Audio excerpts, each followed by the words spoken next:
ശബരിമല സ്വർണ്ണക്കൊള്ളയിൽ അറസ്റ്റിലായ ദേവസ്വം ബോർഡ് മുൻ പ്രസിഡന്റും കമ്മീഷണറുമായ എൻ വാസുവിൽ നിന്ന് നിർണായക വിവരങ്ങൾ ശേഖരിക്കാൻ പ്രത്യേക അന്വേഷണ സംഘം. വാസുവിനെ കസ്റ്റഡിയിൽ വാങ്ങി വിശദമായി ചോദ്യം ചെയ്യാനാണ് SITയുടെ നീക്കം. കേസിൽ ദേവസ്വം ബോർഡ് മുൻ പ്രസിഡന്റ് എ പത്മകുമാറിനെ വൈകാതെ ചോദ്യം ചെയ്യും.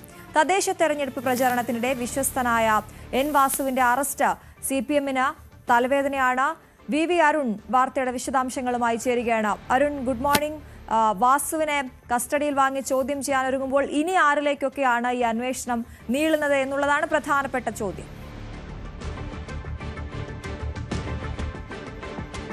അശ്വതി, ഇത്രയും നാൾ CPM നേതൃത്വത്തിന്റെ പ്രതിരോധം ഈ അറസ്റ്റിലായ ഉദ്യോഗസ്ഥരുടെ രാഷ്ട്രീയ പശ്ചാത്തലം ചൂണ്ടിക്കാട്ടിയായിരുന്നു.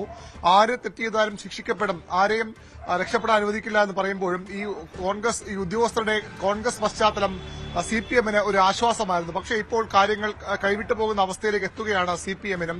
എൻ വാസു CPMന്റെ ഏറ്റവും വിശ്വസ്തനായ ഉദ്യോഗസ്ഥനാണ്. അദ്ദേഹം ഉദ്യോഗസ്ഥനൊന്നിനപ്പുറത്തേക്ക് പാർട്ടി അംഗം കൂടിയാണ്. 70കൾ മുതൽ CPMുമായി ചേർന്ന് പോകുന്ന നേതാവ്. രണ്ടു തവണ പഞ്ചായത്ത് പ്രസിഡന്റ്, പിന്നീട് വിജിലൻസ് ട്രിബ്യൂണലിന്റെ ജഡ്ജായി, അഴിമതി തടയാനുള്ള വിജിലൻസ് ട്രിബ്യൂണലിന്റെ ജഡ്ജായി CPM കൊണ്ടുവന്ന നേതാവ്. VS സർക്കാരിന്റെ കാലത്ത് PK ഗുരുദാസന്റെ അഡീഷണൽ പ്രൈവറ്റ് സെക്രട്ടറി. അതിനുശേഷമാണ് രണ്ടു തവണ ദേവസ്വം കമ്മീഷണറായി വാസുവിനെ കൊണ്ടുവരുന്നത്. രണ്ടാം ടൈമിലാണ് ഇപ്പോൾ ആരോപണം ഉയർന്നിരിക്കുന്ന സ്വർണ്ണക്കൊള്ളയുടെ കാലഘട്ടം. അതിൽ വാസുവിന് നിർണായക പങ്കെന്ന് SIT കണ്ടെത്തുകയും ശബരിമല ശ്രീകോവിലെ കട്ടിള പാളി കൊണ്ടുപോയ വിഷയത്തിൽ വാസുവിനെ മൂന്നാം പ്രതിയായി ഉൾപ്പെടുത്തുകയും ചെയ്തു. അപ്പോഴും വാസുവിന്റെ അറസ്റ്റ് വൈകിയതിൽ വലിയ വിമർശനങ്ങളാണ് ഉയർന്നു വന്നത്. ഏതായാലും ഇന്നലെ വാസുവിനെ അറസ്റ്റ് ചെയ്തിരിക്കുന്നു. CPMന്റെ വിശ്വസ്തനായ ഉദ്യോഗസ്ഥൻ, CPMന്റെ വിശ്വസ്തനായ സഹയാത്രികൻ ഇപ്പോൾ ജയിലിലാണ്. ഇനി എങ്ങനെ CPM ഇത് പ്രതിരോധിക്കും? ആ സമയത്ത് ഒരു പ്രതിരോധ വിശദീകരണം ഇന്നലെ CPMന്റെ സംസ്ഥാന സെക്രട്ടറി നൽകിയിരുന്നു. ആര് അറസ്റ്റിലായാലും ആര് ജയിലിലേക്ക് പോയാലും CPMനെ ബാധിക്കുന്ന ഒന്നല്ല ഇത്. കാരണം CPM തന്നെയാണ് ഈ അന്വേഷണത്തിന് ആവശ്യപ്പെട്ടത്. കോടതി നിരീക്ഷണത്തിലുള്ള അന്വേഷണം CPM പൂർണ്ണമായും വിശ്വസിക്കുന്നു. അയ്യപ്പന്റെ ഒരു തരി പൊന്നു കൊണ്ടുപോയ ആരെയും വെറുതെ വിടില്ല എന്ന കടുത്ത നിലപാട് ഇന്നലെയും CPM സംസ്ഥാന സെക്രട്ടറി പറയുന്നുണ്ട്. പക്ഷെ അങ്ങനെ പറയുമ്പോഴും വാസുവിന്റെ അറസ്റ്റിൽ CPMനും ഉത്തരവാദിത്തമുണ്ട്. അതിന് കാരണം CPM ആണ് വാസുവിനെ ദേവസ്വം കമ്മീഷണറാക്കിയത്. CPM ആണ് വാസുവിനെ ദേവസ്വം ബോർഡിന്റെ പ്രസിഡന്റാക്കിയത്. ചരിത്രത്തിലില്ലാത്ത തരത്തിലൊരു ദേവസ്വം കമ്മീഷണറെ കാലാവധി അവസാനിക്കുന്നതിന് മുമ്പ് തന്നെ ദേവസ്വം ബോർഡ് പ്രസിഡന്റ് സ്ഥാനത്തേക്ക് ആദ്യ പിണറായി സർക്കാർ കൊണ്ടുവരികയായിരുന്നു. ഏതായാലും വാസുവിന്റെ അറസ്റ്റിൽ മാത്രം കാര്യങ്ങൾ ഒതുങ്ങില്ല എന്ന സൂചനകളാണ് ഇപ്പോൾ പുറത്തുവരുന്നത്. CPMന്റെ മുൻ പത്തനംതിട്ട ജില്ലാ സെക്രട്ടേറിയറ്റ് അംഗം, ഇപ്പോൾ ജില്ലാ കമ്മിറ്റി അംഗം, മുൻ ദേവസ്വം ബോർഡ് പ്രസിഡന്റ്, സംസ്ഥാനത്തിന്റെ CPMന്റെ പ്രധാന മുഖങ്ങളിലൊന്നായ എ പത്മകുമാറും ക്യൂവിലാണ്. ജയിലിലേക്കുള്ള ക്യൂ എന്ന് വേണമെങ്കിൽ പറയാം. പത്മകുമാറിനെ അധികം വൈകാതെ അന്വേഷണ സംഘം ചോദ്യം ചെയ്യും. സ്വാഭാവികമായി ഇനി ചില ഉദ്യോഗസ്ഥരെ കൂടി, ജ്യേഷ്ഠ അടക്കമുള്ള ഉദ്യോഗസ്ഥരെ കൂടി വീണ്ടും ചോദ്യം ചെയ്യാനുണ്ട്. അതിനുശേഷമാകാം ഒരുപക്ഷെ പത്മകുമാറിലേക്ക് അന്വേഷണ സംഘം എത്തുക. അത് CPMനെ കുറച്ചുകൂടി പ്രതിരോധത്തിലാക്കും. ഈ ഒരു സമയമാണ് ഏറ്റവും പ്രധാനപ്പെട്ടത്. തദ്ദേശ തെരഞ്ഞെടുപ്പിൽ വലിയ മുൻകൈ പ്രതീക്ഷിച്ച്, വലിയ വിജയം പ്രതീക്ഷിച്ച് ഇടതുമുന്നണി പ്രചരണ രംഗത്ത് സജീവമാകുന്ന സാഹചര്യത്തിൽ കൂടിയാണ് CPMന്റെ വിശ്വസ്തനായ ഉദ്യോഗസ്ഥൻ, സഹയാത്രികൻ അറസ്റ്റിലാകുന്നത്. ഊഴംകാത്ത് CPMന്റെ നേതാവ് കൂടിയായ പത്മകുമാർ അന്വേഷണ സംഘത്തിന്റെ ഏത് നിമിഷവും അറസ്റ്റ് എന്നൊരു അന്വേഷണ ഭീതിയിലുള്ളത്. CPMന് അങ്ങനെയൊന്നും ഒഴിഞ്ഞുമാറാൻ കഴിയാത്ത ഒരു രാഷ്ട്രീയ പ്രതിസന്ധിയായി ഇത് മാറുകയാണ്. CPM നേതാക്കൾ ഇപ്പോഴും പറയുന്നുണ്ട്, ആരാണ്, എത്ര ഉന്നതനാണ് ഈ തട്ടിപ്പിന് പിന്നിലെങ്കിലും അവരെയെല്ലാം നിയമത്തിന് മുന്നിൽ കൊണ്ടുവരും, ആരെയും CPM സംരക്ഷിക്കില്ല. ഇന്നലെ CPM സംസ്ഥാന സെക്രട്ടറി പറഞ്ഞത് അവർക്ക് വേണ്ടി ഒരു അരശബ്ദം പോലും CPMന്റെ ഭാഗത്തുനിന്ന് ഉയരില്ല എന്ന ഉറപ്പാണ് CPM സംസ്ഥാന സെക്രട്ടറി നൽകുന്നത്. എങ്കിലും CPMനെ പ്രതിരോധത്തിലാക്കാൻ പ്രതിപക്ഷവും കോൺഗ്രസും, BJP ഇതിനകം തയ്യാറെടുത്ത് കഴിഞ്ഞു. ഇന്ന് കോൺഗ്രസിന്റെ സെക്രട്ടേറിയറ്റ് മാർച്ചുണ്ട്. മന്ത്രി VN വാസവന്റെ രാജി ആവശ്യപ്പെട്ടാണ് മാർച്ച്. BJPയുടെ സംസ്ഥാന അധ്യക്ഷൻ രാജീവ് ചന്ദ്രശേഖർ ഇന്നലെ ആവശ്യപ്പെട്ടതും മന്ത്രി രാജിവെക്കണം, ദേവസ്വം മന്ത്രി രാജിവെക്കണം. ഉദ്യോഗസ്ഥരുടെ മാത്രം ഒതുങ്ങുന്ന ഒന്നല്ല, ഉദ്യോഗസ്ഥരെ മാത്രം പ്രതി ചേർത്ത് രക്ഷപ്പെടാൻ കഴിയുന്ന ഒരു വിഷയമല്ല. ഭരണ നേതൃത്വമാണ് ഇതിനൊക്കെ ധൈര്യം ഈ ഉദ്യോഗസ്ഥർക്ക് കൊള്ളയ്ക്ക് നൽകിയത്. ആ ഭരണ നേതൃത്വത്തിലേക്ക് കൂടി അന്വേഷണം പോകണമെന്ന ആവശ്യമാണ് CPM ഒഴികെയുള്ള പ്രതിപക്ഷത്തെ കോൺഗ്രസും അതുപോലെ BJP ഉൾപ്പെടെയുള്ള പാർട്ടികൾ ആവശ്യപ്പെടുന്നത്.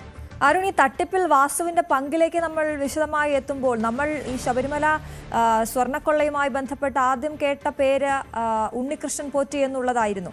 ഉണ്ണികൃഷ്ണൻ പോറ്റിയുമായി നേരിട്ടുള്ള ബന്ധം വാസുവിനുണ്ടായിരുന്നു, വാസു അറിഞ്ഞുകൊണ്ടാണ് ആദ്യം മുതലേ കാര്യങ്ങൾ നടന്നത് എന്നാണോ അന്വേഷണ സംഘം പറയുന്നത്?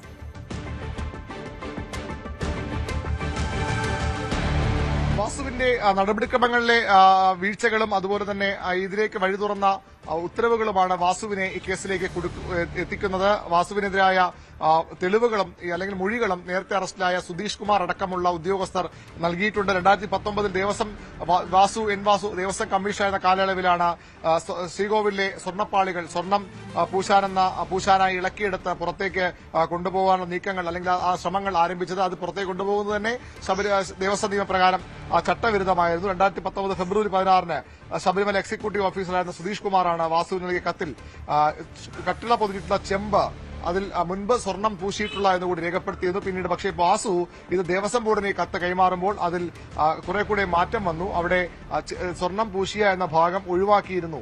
ചെമ്പ് പാളി എന്ന് മാത്രമാണ് വാസു ദേവസ്വം ബോർഡ് നൽകിയ കുറിപ്പിൽ പറഞ്ഞിരുന്നത്. ഇത് ഉദ്യോഗസ്ഥരുടെ വീഴ്ചയെന്നാണ് വാസു ആദ്യം മുതൽ വാദിക്കുന്നത്. ഇപ്പോൾ അന്വേഷണ സംഘത്തിന്റെ മുമ്പാകെ വാസു നൽകിയ മൊഴിയിലും അങ്ങനെയാണ് പറയുന്നത്. തന്റെ ഓഫീസിലെ ഉദ്യോഗസ്ഥരാണ് അത്തരം തിരുത്തൽ നടത്തിയത്. അവിടെ കൊണ്ടും വാസുവിന്റെ ഉത്തരവാദിത്തം അവസാനിക്കുന്നില്ല. അതിനുശേഷം ഈ സ്വർണ്ണ പൂശിയ ശേഷം ഒരു കത്ത് ദേവസ്വം ബോർഡിന് ഉണ്ണികൃഷ്ണൻ ബോർഡ് നൽകിയിരുന്നു.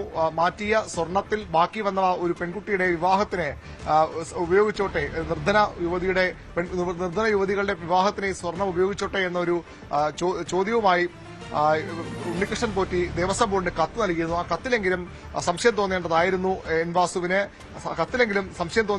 എന്തോ അരുതാത്തത് നടന്നിട്ടുണ്ട്. അവിടെ ആ സംശയം എന്തുകൊണ്ട് വാസുവിന് തോന്നിയില്ല എന്ന ചോദ്യമാണ് ഇപ്പോൾ പോലീസിന് SITക്ക് വാസുവിനെ പ്രതിയാക്കാനും വാസുവിലേക്ക് അറസ്റ്റിലേക്ക് അടക്കം പോകാനും കാരണമായത്. അവിടെ വാസുവിന്റെ കൂടി അറിവോടുകൂടിയാണ് ഇത്തരം തട്ടിപ്പ് നടന്നുവെന്ന സൂചന സ്വാഭാവികമായും അന്വേഷണ സംഘത്തിന് ലഭിക്കുന്നത്. അതുകൊണ്ട് വാസുവിനെ ഇതിൽ നിന്ന് ഒഴിഞ്ഞുമാറാൻ കഴിയാത്തൊരു സാഹചര്യം ഉണ്ടാവുകയായിരുന്നു. മുൻകൂർ ജാമ്യാപേക്ഷ നൽകിയെങ്കിലും അതിനു മുമ്പ് തന്നെ വാസുവിന്റെ അറസ്റ്റിലേക്ക് അന്വേഷണ സംഘം കടക്കുകയായിരുന്നു. അത് അക്ഷരാർത്ഥത്തിൽ സർക്കാരിനെ CPM-നെ പ്രതിരോധത്തിലാക്കുന്ന നടപടിയാണ്. അതിന്റെ തുടർചലനങ്ങൾ ഈ വരും ദിവസങ്ങളിലും ഉണ്ടാകും. ഒരുപക്ഷെ തദ്ദേശ തെരഞ്ഞെടുപ്പിൽ വലിയൊരു ചർച്ചാ വിഷയമാക്കി, പ്രചരണ വിഷയമാക്കി പ്രതിപക്ഷവും BJP-യും മാറ്റുമെന്നും ഉറപ്പാണ്. ശരി, VV അരുണാണ് വിശദവിവരങ്ങൾ നൽകി. എന്തായാലും വാസുവിൽ നിന്ന് ശേഖരിക്കുന്ന നിർണായക വിവരങ്ങൾ അത് അടുത്ത ആരിലേക്കാണ് അന്വേഷണ സംഘത്തെ കൊണ്ടെത്തിക്കുക എന്ന കാര്യം ഉറ്റുനോക്കുകയാണ് ശബരിമല സ്വർണ്ണക്കൊള്ളയുമായി ബന്ധപ്പെട്ട കേസിന്റെ കാര്യത്തിൽ.